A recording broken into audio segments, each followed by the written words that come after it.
This rider tip is brought to you by Pirelli tyres. Now for today's first rider tip, we're going to be focusing on braking.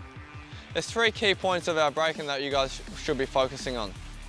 Our foot positioning, where our weight's going to be transferred to, and also how much pressure you guys are putting onto the brake pedal.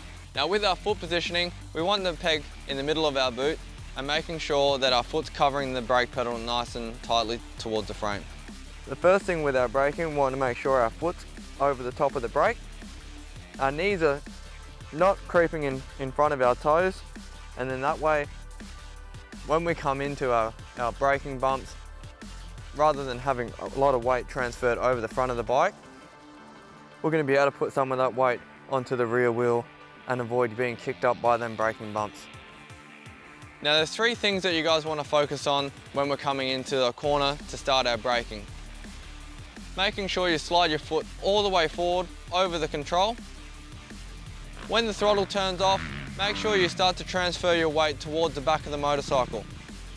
That way, when you guys will get unsettled by a braking bump, you'll be in a nice strong defensive position and the bike won't be able to kick you forward and transfer your weight over the front of the bike.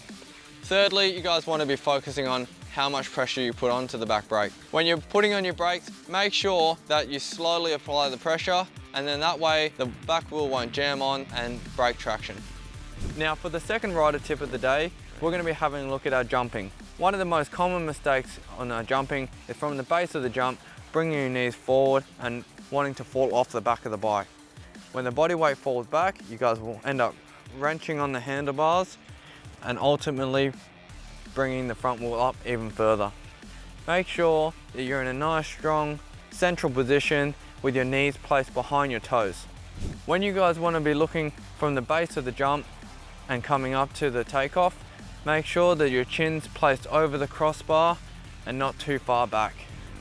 Because we're going up an up ramp, it's quite steep, so making sure that you guys are bringing that body weight forward.